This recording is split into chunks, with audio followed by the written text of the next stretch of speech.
Hello to all of those from the old and all of you all who are out there in digital land. We welcome you and glad to see you.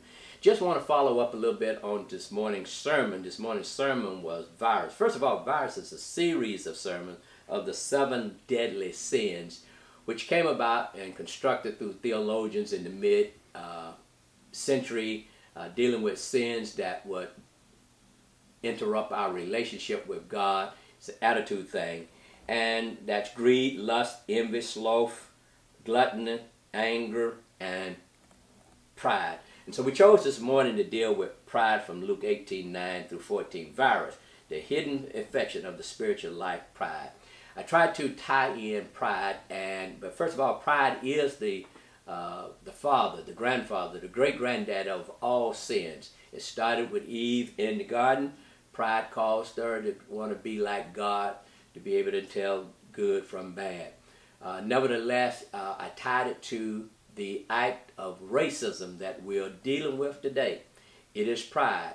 It is that I'm better than you. We see the white superiority. It all comes from pride. I dealt with the fact, tried to kind of give a little history of slavery and the cause of the poverty, the red line, roads going through cities. We can see the same thing here in Florida. From West Palm Beach to Fort Pierce, if you go on Interstate 95, it's 8 miles further than the turnpike, simply because one man, the Mercury outboard motor man, was able to fight them and make them go around. We can't fight these things. They put the worst of things in our neighborhood. Our old drive-in theater now is a big warehouse. We have no money to fight, simply because we have been used for 250 years to create a wealth gap. But there are some things that we're working on, some things that we're going to do. We're going to promote black businesses on our lead-in to our worship service. We have a whole list of black businesses. If you want to be part of that, you can comment, send it to us on our website. We will add you. We want to focus on that. Also, the racism that we're dealing with, I wanted to make clear that it was institutional, that it was structural, it was systematic. And so we're on a good wave now with the death of George Floyd, but we do need to move further than that. What is the next step? The next step is to build wealth among ourselves. A couple of weeks ago, I talked about even taking back the billion-dollar industry of the hair industry. If we would just buy buildings, I don't even want to rent them. We can come together, buy buildings, and put hair stores in there. That's a billion-dollar industry that we got to spend our money. We're not boycotting anybody. We're just making decisions how we spend our money, and nobody can tell us how to spend our money. We need to spend it among one another. If we just took that industry, how many jobs we would put in the neighborhood?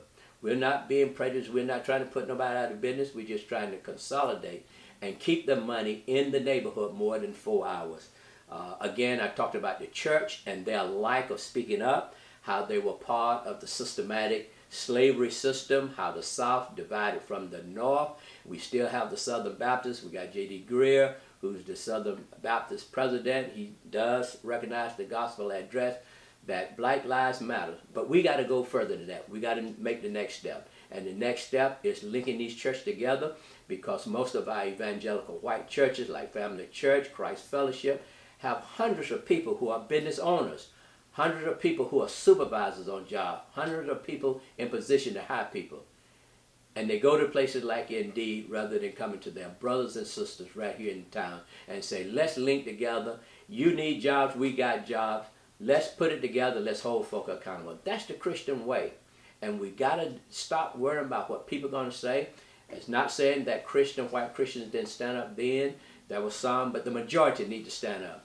And we need to link with these churches and stop thinking that we want you only because of your money. You got money because you used us for 250 years, and that's not the issue. But we need to come together and be a peaceful place where everybody flourishes.